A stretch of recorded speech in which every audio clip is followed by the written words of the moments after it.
Wow! ఛీ! నీ చిరునవ్వు ఎందుకులే నీకు ఈ నడక బతుకు. ఛీ! ఎందుకులే నువ్వు బతుకు. একটা করে এ জাওয়ানি হ্যায় দিওয়ানি, একটা করে তুমবার, অনেকটা নস্টালজিয়া, এবং তার সাথে সেই থিয়েটার্স গুলো চলবে কিনা তারও সন্দেহ নেই। আজকে আমরা কথা বলবো একটা ডিফারেন্ট, একটা অন্যরকম টপিক নিয়ে।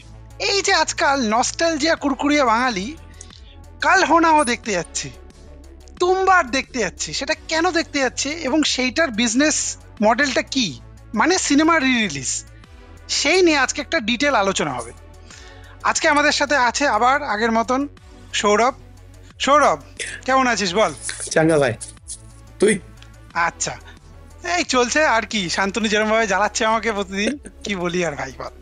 যাই হোক, এইবার ব্যাপারটা হচ্ছে বাঙালি, আমরা এই জিনিসটা খুব দেখেছি, সেটা এখনো মানে আজ থেকে মানে 2005-06-এর কথা বাঙালি এখনো বলে। এই রোহিত শর্মা বিরাট কোহলির নিয়ে যে সেই সৌরভ গাঙ্গুলির কথা এই দুদিন আগে আকাশ পাহাড়ি বলছিল, মানে বাঙালি আমরা খুব নস্টালজিয়া ভোগা একজন বাঙালি। তোর এই রিলিজ যে সিনেমাগুলো হচ্ছে সেইগুলো নিয়ে তোর একটা মোটামুটি একটা পয়েন্ট অফ ভিউ বল, তোর পয়েন্ট অফ ভিউটা কি, ভালো খারাপ কিরকম? দেখ, রি রিলিজ হচ্ছে মানে অ্যাডাপশনের জন্য যে কথাটা ইউজ হয় না, যে কোনো সিনেমা যখন অ্যাডাপ্ট করি, যে কোনো গল্প থেকে একটা সিনেমা কেন অ্যাডাপ্ট করব বা একটা সিনেমাকে রিমেক কেন করব, তো তখন আমি এটাই বলি যে একটা আলাদা পার্সপেক্টিভ থেকে দেখার দরকার আছে। রি রিলিজ আমাদের একটা আলাদা পার্সপেক্টিভ দেয়। এই জবানি হ্যায় দিওয়ানির তুই কথা বললি, এই জবানি হ্যায় দিওয়ানিতে ধর দু ধরনের নতুন পার্সপেক্টিভ আসবে। এক হচ্ছে সেই তখনকার যুগে আমি যখন পাশের ছাদে বসে দুর্গাপুরে দেখতে গিয়েছিলাম, বিষ্ণুপুরে হল ছিল না বলে সাহিদের সাথে, সেটা এক জিনিস। তখন like I don't know first year বা 12-এ পড়ি এরকম কিছু। Yes, we are old. Three idiots হলে দেখতে যেতে পাইনি, সে বছর মাধ্যমিক ছিল। তো এইসব কারণে মাই নেম ইজ আমি দেখেছি ভাই, লাকি লাকি চিরকালের আফসোস ছিল।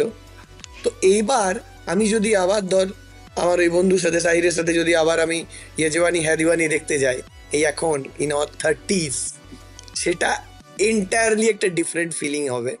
অথবা যে থ্রি ইডিয়টসটা আমি মিস করেছিলাম সেটা যদি এখন ফাইনালি দেখতে যাই, হ্যাঁ মানে দুধের সাথে কিছুটা ঘোলে মিটবে।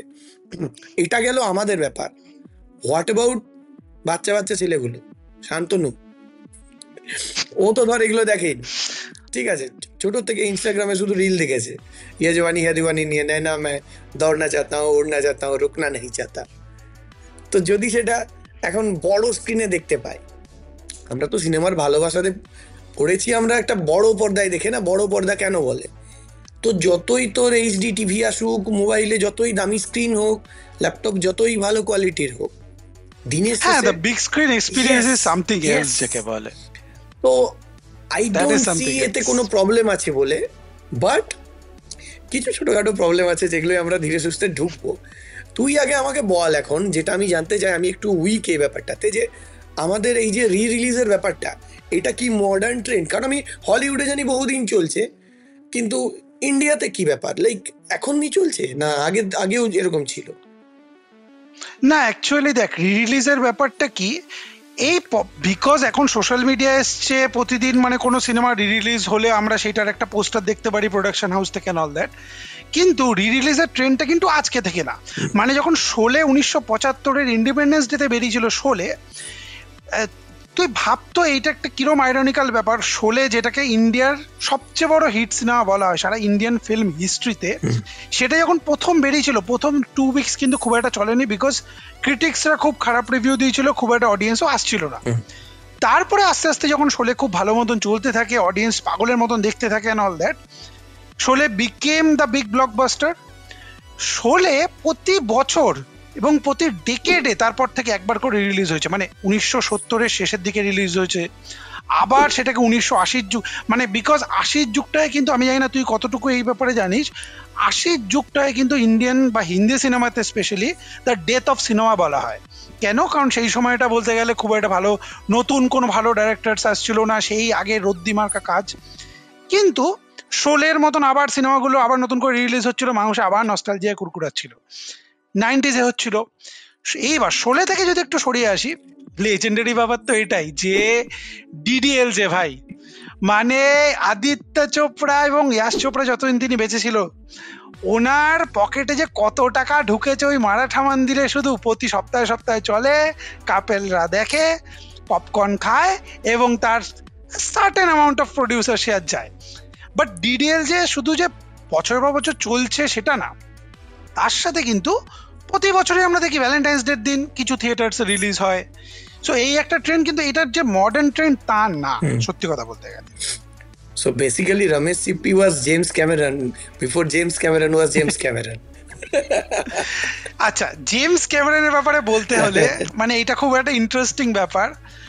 আপনারা সবাই জানেন যে highest grossing film of all time মানে হলিউডে, সেটা কি বা ইন সিনেমা হিস্ট্রি এখনকার দিনে নর্মালি কি, ইন মডার্ন হিস্ট্রি কি, আফতার, রাইট? আফতারকে কিন্তু এন্ড গেম ব্রেক করে দিয়েছিল, এটাও হয়তো আপনারা সবাই জানেন। বাট আফতার আবার রিলিজ করেছে, আবার ওইটাকে ভেঙেছে, এবং আই এম শিওর এই জিনিসটা মার্ভেলও কপি করবে। যখন ডুমসডে দেখবি আসবে সেই সময়টা শিওর, আমি ড্যাম শিওর যে অ্যাভেঞ্জার্স এন্ড গেম আবার রিলিজ করবে সেই আফতারকে টপকানোর জন্য। মানে এই একটা ব্যাক অ্যান্ড ফোর্থ লেগেই থাকে। এবং জেমস ক্যামেরনের কিন্তু টাইটানিকও যখন 100 বছর পূর্তি হয়েছিল টাইটানিকে, সেই সময়টা টাইটানিক রিলিজ হয়েছিল। আবার কিছু হলেই মানে আমার মনে আছে কিছু হলেই ভ্যালেন্টাইন্স ডেতে ওই ডিডিএলস এর মতনই, মানে কি বলি, মানে একে অপরের ভাই ভাই যাকে বলে, কিছু হলেই রিলিজ হতেই থাকে। ওই তো ট্রেন নিয়ে জাহাজ নিয়ে একই ব্যাপার। আচ্ছা, স্পিকিং ও আফতার, আফতার একটা খুব ইন্টারেস্টিং স্ট্র্যাটেজি নিয়েছিল, দেখলাম তোর যখন রিলিজ হলো, তুই আর আমি দেখতে গেলাম। হ্যাঁ, সেবারে কি করলো জানিস, যে ডিজনি প্লাস থেকে হঠাৎ দেখলাম আফতার উড়িয়ে দিয়েছে। হ্যাঁ, যাতে মানুষ যদি ওকে আফতার 2 আসছে, আপনার আফতার 1 দেখার ইচ্ছে আছে, আপনি দেখতে পাবেন না, আপনাকে যে দেখতে হবে হলে। এটা খুব ভালো স্ট্র্যাটেজি ছিল আই থিঙ্ক। আচ্ছা, এইটা কিন্তু শুধু আফতার, আচ্ছা এই জিনিসটার একটা ইন্টারেস্টিং অ্যানালজি হচ্ছে, এই যে তুই বললি না আফতার 2 আসার আগে আফতারকে রিলিজ করা, এইটার আরেকটা ছোট্ট এক্সাম্পল যদি দিই, সেটা হচ্ছে আমাদের ওই সানি পাজি কি করেছিল, গাদার 2। আমি জানি না তুই এটাই কতটুকু ফলো করেছিস। গাদার 2 ইউটিউবে কিন্তু ছিল না, বাট আই গেস ছিল, না ছিল, বাট খারাপ কোয়ালিটিতে ছিল। গাদার 2 রিলিজ হওয়ার আগে গাদার 1 প্রেম কথা ইউটিউবে ছিল, ইউটিউব থেকে 2 দিনের জন্য উড়িয়ে দিল। গাদার 2 কে আবার 3 থেকে রিলিজ করলো, কিছু লোক দেখতে গেল, তার 7 দিন পরে মানে যখন থিয়েটার থেকে উড়িয়ে গেল, দেখলাম রিমাস্টার্ড 4K ভার্সন, দেখি যে ইউটিউবে চলে এসেছে। ভাব কি লেভেলের বিজনেস স্ট্র্যাটেজি ভাই। মানে 4K তে হ্যান্ড পাম্প উড়ানো, আলাদাই মজা না? আলাদাই।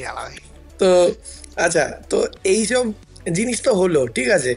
আমাদের রিসেন্ট টাইমে আমরা যা দেখতে পেলাম, ইয়ে জাবানি হ্যায় দিওয়ানি, এর তো ধর যখন রিলিজ করেছিল তখনই খুব ভালো সুপার হিট ছিল। লাইক আমি যদি ঠিক মনে আছে প্রায় 200 কোটির কাছাকাছি কামিয়েছিল, 188 কোটি টাকা। তো দুর্দান্ত কালেকশন ছিল, তার সাথে আরো আই ডোন্ট নো 20 কোটি 30 কোটি কিছু একটা অ্যাড হলো বোধহয়। That's very good, very good.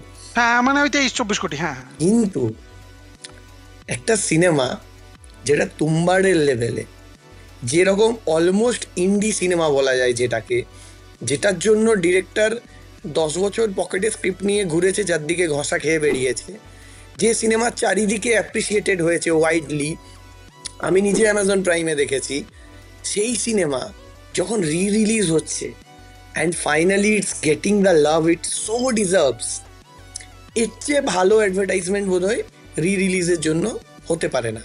কিন্তু যদি আপনাদের শুনে মনে হয় যে সবগুলোই এইরকম হ্যাপি স্টোরি, সেটা কিন্তু না। রিলিজে আমরা এই ট্রেন্ডের অপোজিটেও যেতে দেখেছি। শুভ আপনাদের 2-একটা এক্সাম্পল দিয়ে দেবে, বলতো। আচ্ছা, কিছু এই যে সৌরভ এই ট্রেন্ডের কথাটা বললো, ব্যাপারটা কি বলুন তো, রিলিজের এটা খুব টপসি অ্যান্ড টার্ভি জিনিস। কোন জিনিসটা চলবে, কোন জিনিসটা রিলিজে চলবে না, এটা কেউ আগে থেকে বলতে পারে না। কেন আমি বলছি, কিছু সিনেমা আছে, যেরকম তুম্বারের এক্সাম্পলটা দিল, তুম্বার ওয়াজন্ট আ বিগ থিয়েট্রিক্যালি কিন্তু খুব একটা হিট যায়নি, সেই সময়টা বেরিয়েছিল। বাট যেহেতু মানে ওয়ার্ড অফ মাউথ এন্ড এইগুলো কথা বলতে বলতে ইট became kind of a cult বলার জন্য হয়তো, শান্তনু বাই দ্য ওয়ে যদি এটা শুনিস, এটা কিন্তু কাল্ট, ঠিক আছে? কাল্টের ডেফিনিশনটা কিন্তু একটু অন্যরকম, ঠিক আছে? আর বাই দ্য ওয়ে আমরা কিছুদিন আগে একটা অন্য পডকাস্ট করেছিলাম, সেটা রেফারেন্স দিচ্ছি, উপরে লিঙ্ক থাকবে, আপনারা দেখে নিন। ব্যাপারটা হচ্ছে কিছু সিনেমা যেগুলো অল টাইম ব্লকবাস্টার হয়তো রিলিজের সময় গেছিল, বাট যেহেতু হয়তো যুগটা হয়তো চেঞ্জ হয়েছে সেই জন্য, এক হচ্ছে সবচেয়ে বড় এক্সাম্পল হচ্ছে কারণ অর্জুন। কারণ অর্জুন যে সময়টা বেরিয়েছিল it was a massive massive hit, but এই তো 2 মাস আগে প্রায় রিলিজ হলো আমরা দেখলাম সেরম খুব একটা একদমই চলেনি। আবার সেই সময়টাই কাল হো না হো বেরিয়েছে। কাল হো না হো কিন্তু দাপিয়ে চলেছে, আমি নিজে পার্সোনালি দেখতে গেছিলাম, দারুণ চলেছে একেবারে। 2 দিন আগে ঋত্বিক রোশনের জন্মদিন ছিল, তাতে কাহো না প্যারা রিলিজ হলো। ঋত্বিক রোশনের জন্মদিনের দিন দেখলাম কিছু মোটামুটি ভালো থিয়েটার্স পেয়েছে, উইকেন্ডে তাও মোটামুটি একটু দেখলাম, আর তারপর একদম চলেনি। এইটার রিজনটা কি? দেয়ার মাইট বি 2 থিংস যেটা আমার পারসেপশন। প্রথম কথা হচ্ছে কারণ Arjun is a very dated film, এটা বলে লাভ নেই। মানে এই যুগে কারণ অর্জুনের সাথে কেউ কানেক্ট করতে পারবে না, ওই পুনর্জন্মের কাহিনী তখনই হার্ডলি কানেক্ট করেছিলাম আমরা। এক্স্যাক্টলি। বাট কাহো না প্যারের এটা খুব ইন্টারেস্টিং একটা ব্যাপার। লোকে আমরা নিজেরাও এগ্রি করি যে ঋত্বিক রোশনের একটা হিউজ স্টারডাম হয়ে গেছিল ওই প্রথম সিনেমার পরেই, ম্যাসিভ ক্রেজ। বাট এই জিনিসটা আপনারা কি ভেবে দেখেছেন যে কাহো না প্যারা যখন রিলিজ করেছিল সেই সময়টা কিন্তু যে মানুষেরা সেই সিনেমাটাকে সেই সময় অল টাইম ব্লকবাস্টার করেছিল, সেই বয়সের যে ডেমোগ্রাফিক তারা কিন্তু এখন ফ্যামিলি ম্যান হয়ে গেছে, তাদের ছেলে মেয়ে হয়ে গেছে। 2001 সালে কাহো না প্যারা বেরিয়েছিল, এইটা 2025 বছর আগের একটা সিনেমা। যারা সেই বয়সের ডেমোগ্রাফিক তারা বেশিরভাগই এখন আর সিনেমা দেখতে যায় না, স্পেশালি ফর রি রিলিজ, তাই না? মিলেনিয়ালসরা মানে এখন ধরো যারা 18-19 বছর বয়স, তারা কাহো না প্যারের সাথে কোনো নস্টালজিয়া ফ্যাক্টর নেই। তারা হয়তো ঋত্বিককে হয়তো ভালোবাসে, বাট ঋত্বিককে ভালোবাসে ওয়ার, ধুম 2 এই সব সিনেমা দেখে, নট বিকজ অফ কাহো না প্যারের ক্রেজ যেটা আমরা দেখেছি, যেটা তুই দেখেছিস বা আমাদের থেকে একটু বড় যারা তারা দেখেছে। তোর কি মনে হয় এই ব্যাপারটা? দেখ, প্রথমত আগে তোকে একটা কথা, ইন্টারেস্টিং ফ্যাক্ট আমি এইমাত্র চেক করলাম, তুম্বাড়ের বাজেট ছিল ভাই 5 কোটি। ফেয়ার এনাফ, খুব সুন্দরভাবে ইউজ করেছে। তুম্বাড়ের ইনিশিয়াল রানে বক্স অফিস ছিল দুর্দান্ত 15.46 কোটি, 3 গুণ বাজেটের, হুইচ ইজ ভেরি গুড। রি রিলিজে 38 ক্রোর্স, ও মাই গড, শুনেও ভাল লাগে এগুলো। যাই হোক, এবার দেখ, এই আমাদের যেটা দেখে মানে ম্যাডনেস মনে হচ্ছে ইনিশিয়ালি, কখন কোনটা কি চলে, ঠিক আছে, এখানে কিন্তু এই ম্যাডনেসের মধ্যেও একটা মেথড আছে, সেই অনুযায়ী চলে। আমাদের অনেকগুলো ফ্যাক্টর আমাদের দেখতে হয়, ঠিক আছে। এক হচ্ছে যে সেই মুহূর্তে পপ কালচারের কনসায়েন্সে কি কি জিনিসটা চলছে, কি এটা চলছে। এখন ইনস্টাগ্রামের যুগ, ইয়ে জওয়ানি হ্যায় দিওয়ানি কেন চলছে বলে তোর মনে হচ্ছে? ইয়ে জওয়ানি হ্যায় দিওয়ানিও কিছু কিছু জায়গাতে লিটিল ডেটেড, অবভিয়াসলি করণ অর্জুনের লেভেলে না, কিন্তু ইয়ে জওয়ানি হ্যায় দিওয়ানি রাইট নাও রিলসে আলাদা লেভেলের ট্রেন্ডিং। তুই সোয়াইপ কর, দেখতে পাবিই পাবি, কিচ্ছু করার নেই। সঙ্গে রণবীর কাপুরের এখন একটা ভালো ফেস তো চলছে। তো এইসব জায়গা থেকে ওই জিনিসগুলো চলে যায়, সেই তুলনাতে বাকি জিনিসগুলোর সাথে কানেক্টিং ফ্যাক্টরটা আসে না সেইভাবে। মিম কালচারেও ইয়ে ওঠে, দেখ, আবার মিম কালচারের ভরসায় অনেকে লাফিয়ে দেয়। আমরা হলিউডে দেখেছিলাম যে মরবিয়াস এত ট্রোল করা হলো, এত ট্রোল করা হলো, বেটা 2বার সেকেন্ড টাইম রিলিজ করলো সোনি, আমরা দায়িত্ব নিয়ে সেকেন্ড টাইম ফ্লপ করালাম। এই হচ্ছে ডেডিকেশন অডিয়েন্সের ভাই। তো এইসব জিনিস কিন্তু চলতে থাকে। এবার দেখ, এইসবের মধ্যিখানে আমার একটা ইয়ে হচ্ছে যে খুব ভালো যেটা জিনিস হয় সেটা হচ্ছে মানুষের অভ্যাস তৈরি করা। আমরা যেমন কথা বলছিলাম তুই আর আমি, তো এখন মানুষের কি হয়েছে যে 3-4 বছর সিনেমা দেখেনি, খুব কমন ব্যাপার, মানে হলে যে, ঠিক আছে। কিন্তু যখন আমরা বেড়ে উঠতাম, যখন চারদিকে সিঙ্গেল স্ক্রিন ছিল, 3-4 বছর সিনেমা দেখেনি, এটা রেয়ার ছিল। যে লোক বাপের কালে সিনেমা দেখে না, সেও বন্ধুদের সাথে ঘুরতে ঘুরতে বাদাম খেতে খেতে ঢুকে গেছে, ঠিক আছে। একদম একদম একদম একদমই। হ্যাঁ, এখন জাস্ট না যাওয়াটাই একটা ট্রেন্ড হয়ে গেছে, এই কাজ আছে ওই কাজ আছে, and I don't blame them, কারণ এর জন্য আমাদের কালচারটা অনেকভাবে দায়ী। মানে আমাদের মুভি কালচারটা কিছু হলেই 2 দিন বাদে সিনেমা ফ্লপ খেলে সঙ্গে সঙ্গে আগে ওটিটিতে ফেলে দিচ্ছে, মানুষ কেন যাবে, তাই না? তো এইসব, তার উপর টিকিট প্রাইস ভাই, টিকিট প্রাইস ওইটা একটা বড় ব্যাপার। যখন রি রিলিজ হচ্ছে ওই সেম জিনিস, আফতার হয়তো দেখতে গিয়েছিলাম, মানে আফতার 2 দেখতে গেলাম আমরা, যেখানে ধর তোর 1000 টাকার উপরে খরচা হলো, হ্যাঁ, আইম্যাক্সে দেখতে যে, সেখানে আফতারের টিকিট পাওয়া যাচ্ছে 100 টাকায়। I mean, why not? যদি সিনেমাটা এখনো ডেটেড হয়নি, সিনেমাটা আমি মিস করে গেছি, বা জাস্ট দেখার পরও এখন মিস করি, একবার যেতে তো ইচ্ছে করে। অ্যান্ড ইটস নট লাইক যে এখন প্রচুর ভালো ভালো সিনেমা থিয়েটারে আসছে, অ্যান্ড থিয়েট্রিক্যাল মুভিজ যেগুলো দেখে চোখ বড় বড় হয়ে যায় আমরা, সেই জিনিসগুলো তো চট করে আসে না, না? তো এই জন্য যেরকম এই যে মানে একটা একটা এই চলছিল কিছুদিন আগে, সেটা হচ্ছে এই ইন্টারস্টেলার যদি থিয়েট্রিক্যালি আসে, এবং আমি আজকে দেখছিলাম হায়দ্রাবাদে যেরকম একটা থিয়েটার আছে ওদের ওখানে কিন্তু আবার আসছে, মানে দেখতে হবে যে এখানে কবে আসছে, বাট ইন্টারস্টেলার আবার হয়তো আসতে পারে। তো এবং ইন্টারস্টেলারও কিন্তু প্রতি 10 বছর 12 বছর পর পর বলতে গেলে রিলিজ একটা, মানে সিনেমাটার বয়স কত হয়েছে ভাই? 10 বছর, রাইট? 14 থেকে 11 বছর হতে চললো। 11 বছর হতে চললো, আবার 10 বছর পর এরকম ইন্ডিয়াতে হোক, ওয়ার্ল্ড ওয়াইডে তো করবে, বাট ইন্ডিয়াতে রিলিজ করবে। এই তো একটা ইন্টারেস্টিং ব্যাপার আছে যে দেয়ার আর সার্টেন ফিল্মস যেটা সত্যিকারের থিয়েট্রিক্যাল ফিল। মানে আমি নিজে বলছি, I have missed King Kong. মানে কিং কং হচ্ছে 2006-এর যে পিটার জ্যাকসনের যে কিং কংটা, Peter Jackson was the director. ওই সিনেমাটা আমি যতবার দেখি আমার অসাধারণ লাগে। ওই সিনেমাটা যদি আবার, because the visuals are so good, এত পোয়েটিক একটা সিনেমা লাগে, আমার অসাধারণ লাগে। এবং এই সিনেমাটার ব্যাপারে খুব একটা কেউ মেনশন করে না এন্ড অল দ্যাট এখনকার দিনে, সেই সময় যতই অস্কার টস্কার যাই জিতে যান। ওই সিনেমাটা বলছি তো, যদি আবার রিলিজ করে আমি দেখতে যাবো, আইম্যাক্সে হোক, পিএক্সএল হোক, যেখানেই হোক, আমি দেখতে যাবো ভাই। আচ্ছা, এবং তার সাথে তো হিন্দি কিছু কিছু সিনেমা আছে in my bucket list. It's funny যে তুই ইন্টারস্টেলারের কথা মেনশন করলি ভাই। ইন্টারস্টেলার খুব ইন্টারেস্টিংলি আমরা আমাদের পডকাস্টে আলোচনা করেছিলাম, যেটা লিঙ্ক আপনারা উপরে পাবেন। সেটা হচ্ছে পুষ্পার সাথে ক্ল্যাশ হয়েছিল, যার জন্য ইন্টারস্টেলার ভারতে রিলিজ করেনি। সেই নিয়ে একটা আলাদা রকমের ডিসকোর্স তখন চালু হয়েছিল। আমাদের Indian Kim Kardashian, Janhvi Kapoor মাঝখানে এসে উল্টো পাল্টা বলতে যে খিস্তি খেয়ে গিয়েছিল, সেটা আলাদা কথা। তার আবার বোনটা, জাহ্নবী কাপুরের সাথে একটা ব্যাপার হচ্ছে, তার আবার বোনটা আবার নতুন ডেবিউ করছে। যাই হোক, ওকে ছাড়, কন্টিনিউ। হ্যাঁ, এবার ব্যাপার হচ্ছে ইন্টারস্টেলার আবার রিলিজ করার কথা হচ্ছে, এন্ড গেস হোয়াট, ভক্তের ভগবান হিমেশ রেশমিয়া আসছে ব্যাড অ্যাজ রবি কুমার নিয়ে একই দিনে। আবার इसका फिर से कटेगा, हम बता रहे हैं आपको, इसका फिर से कटेगा, and we will be there for it, we will be there to support Himesh, Lord Himesh জিন্দাবাদ। আমরা তো আছি। যাই হোক, এটা সাপোর্টের সাইন দেখালাম আমি। এনিওয়ে, তো যাই হোক, তুই দেখ, আমরা ইয়ার্কি একটা চলতে থাকবে।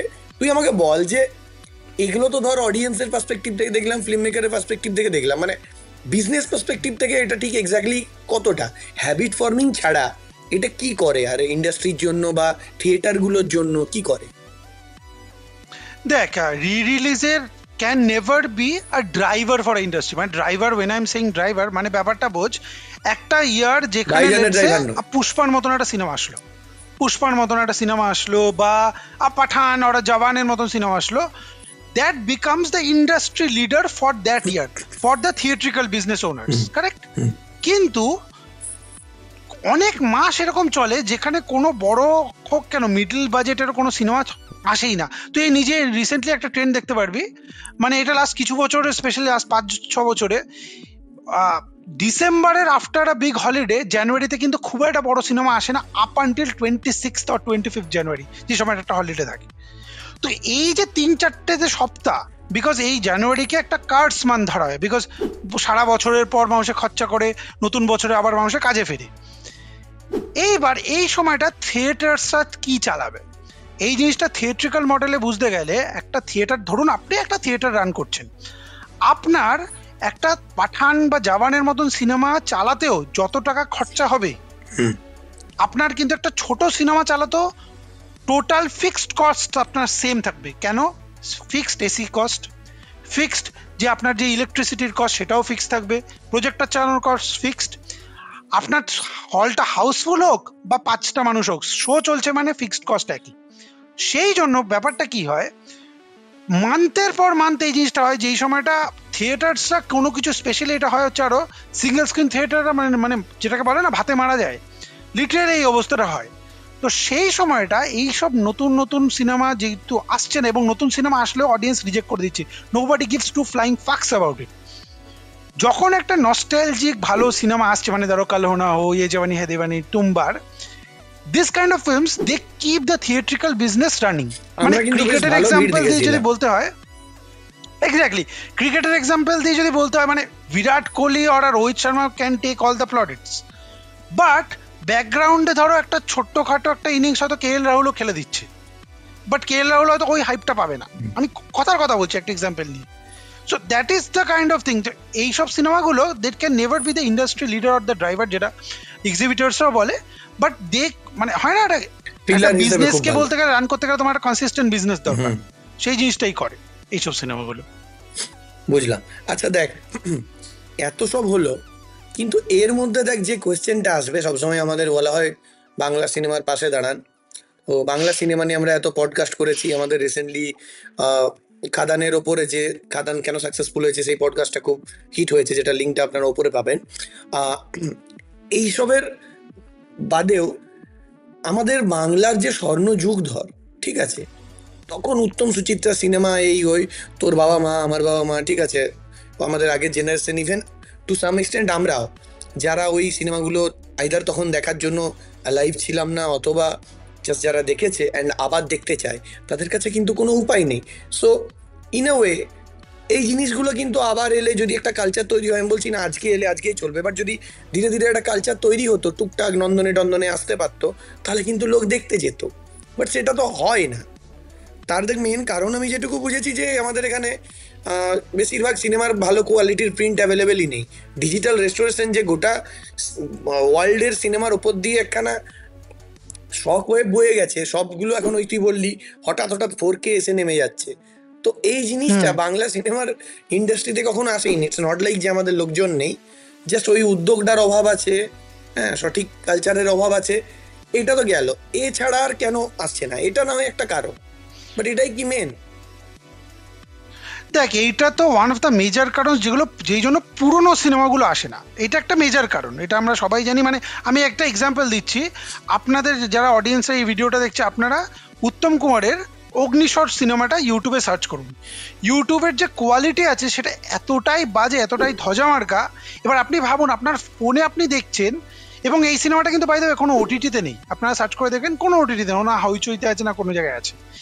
ব্যাপারটা হচ্ছে এই সিনেমাটা যখন ইউটিউবে আছে, ইউটিউবে আপনারা এইটুকু ছোট ফোনের স্ক্রিনে দেখছেন, সেইটার কোয়ালিটি আপনারা বুঝুন। এবার সেইটাকে যদি থিয়েটারে বড় প্রজেক্টরে লাগাতে হয়, মানুষের দেখবে কি করে, কিছু বুঝতেই পারবে না।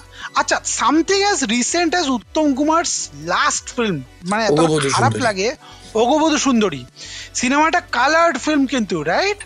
সিনেমাটার quality is like horrible, negatives গুলো লিটারালি মনে হচ্ছে যেন মানে ফ্রেকেলস ধরা যাচ্ছে, মানে ওই পাতি ইনস্টাগ্রামের যে filter, and not in a good way, Veena bad way. মানে পাতি কথা বলতে গেলে আকাশ পাহাড়িকে যদি আমি একটা শর্টস এডিট করতে বলি, যেরকম এডিট করবে, ওই ওরকম ব্যাপার, অ্যাস্থেটিক লেভেল, ওই লিংক অ্যাভেলেবেল নেই, ঠিক আছে, লিংক অ্যাভেলেবেল নেই। এবার কেসটা হচ্ছে সেটা একটা মেজর কারণ।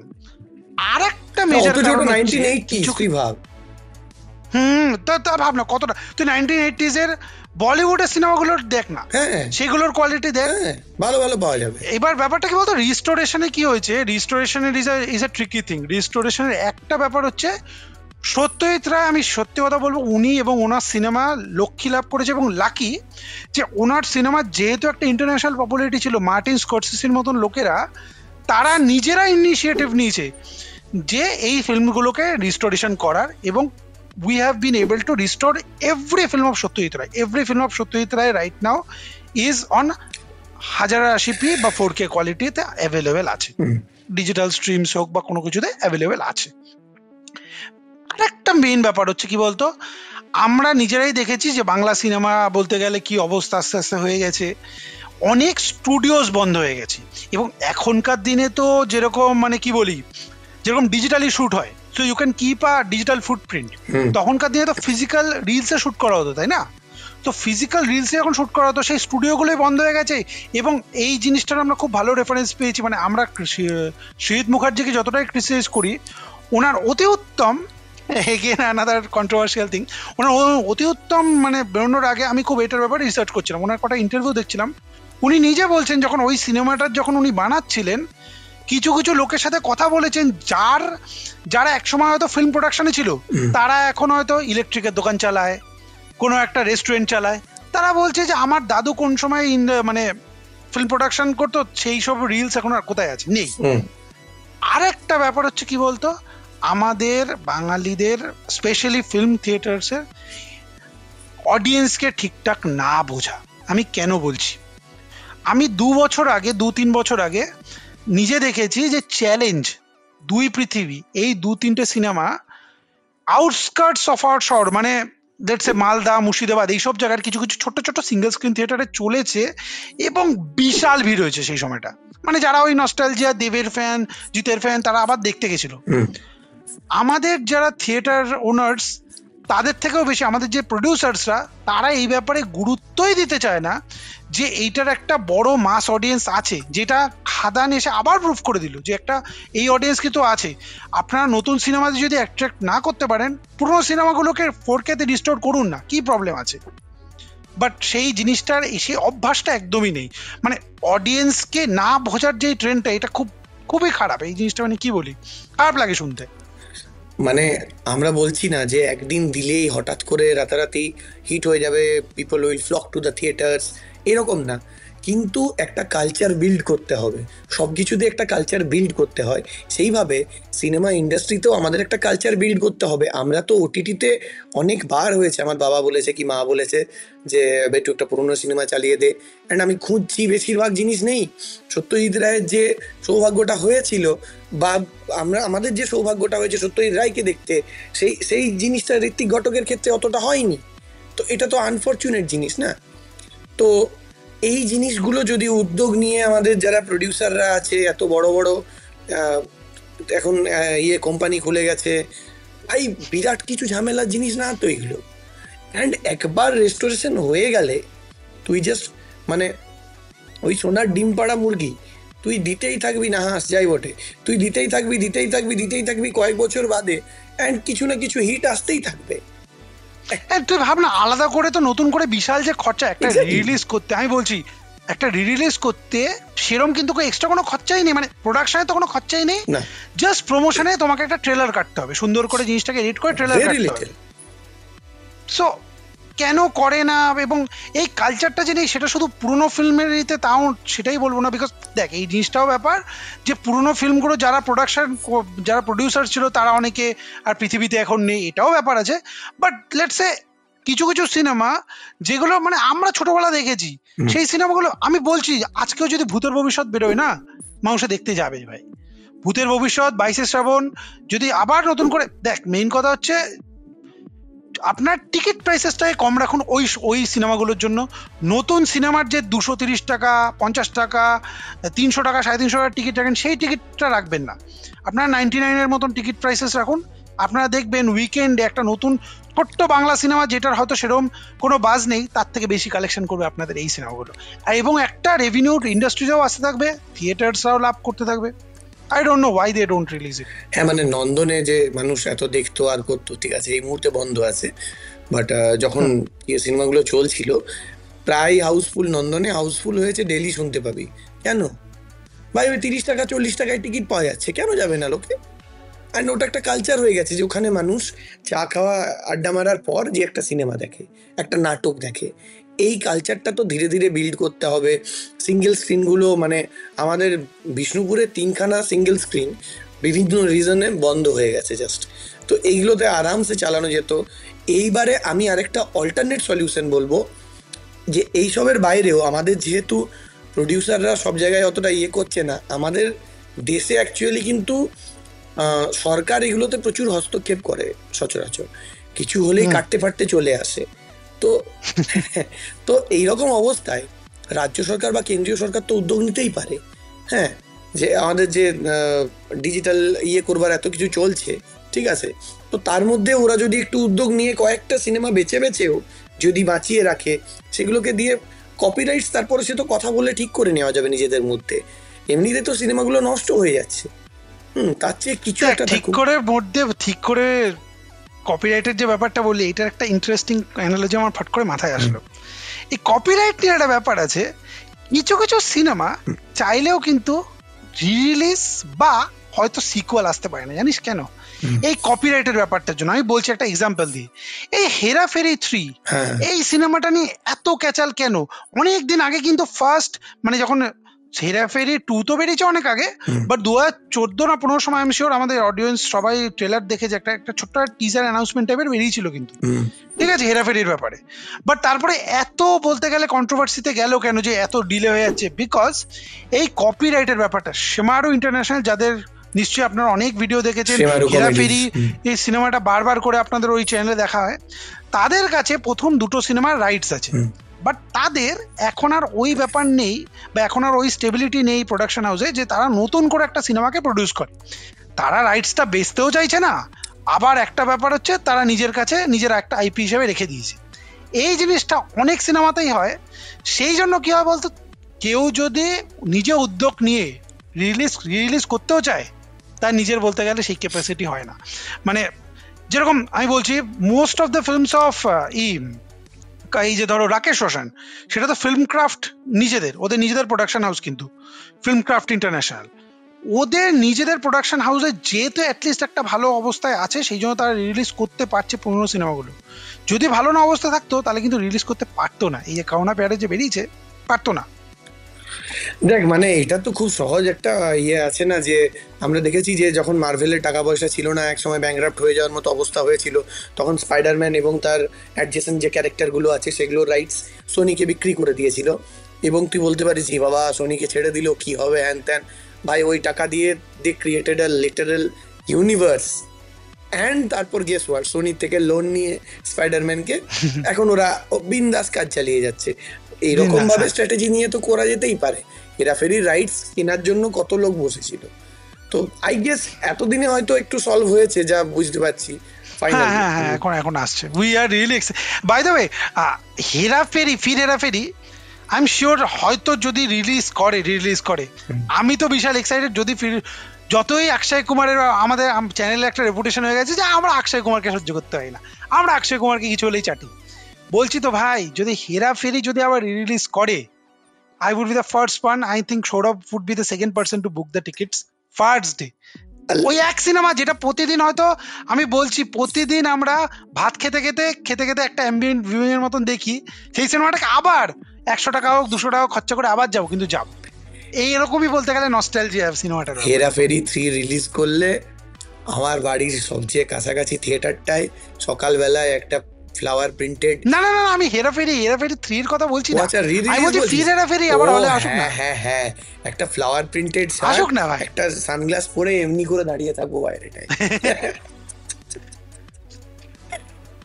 তো এই আর কি, তো দেখবই। হ্যাঁ, যাই হোক, আমাদের রিলিজ নিয়ে আশা করছি আপনারা অনেক কিছু নতুন জিনিস জানতে পারলেন। যারা অলরেডি জানতেন তারা একটা জাস্ট গল্প করার মাধ্যম পেলেন আমাদের মাধ্যমে। আপনারা রিসেন্টলি আমাদের চ্যানেলকে খুব ভালোবাসা দিচ্ছেন, সবাই প্রচুর কমেন্টস হচ্ছে, অনেক নতুন সাবস্ক্রাইবার এসেছেন। আমাদের আরও নতুন সাবস্ক্রাইবার দরকার, আমরা মনিটাইজেশনে খুব কাছাকাছি চলে গেছি। সো আমরা আমাদের দিক থেকে খুব চেষ্টা করছি, আপনারাও এইভাবে ভালোবাসা দিতে থাকুন।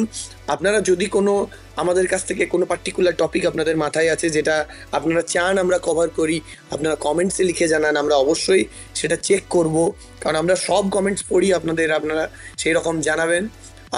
এই রিলিজের ইয়েতে যদি আপনাদের কোনো সাজেশন আছে যে কোন সিনেমা এখনও আসেনি, যেটা এলে আপনার মনে হচ্ছে দারুণ হিট করবে, অবশ্যই কমেন্টসে জানান। আমরাও দেখব কার উত্তরে বেশি রেসপন্স আসে। দেখতে থাকুন আমাদের এইভাবেই।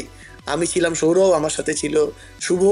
ফাইনালি বাঙালি থেকে আজকের মতো we are signing out. By.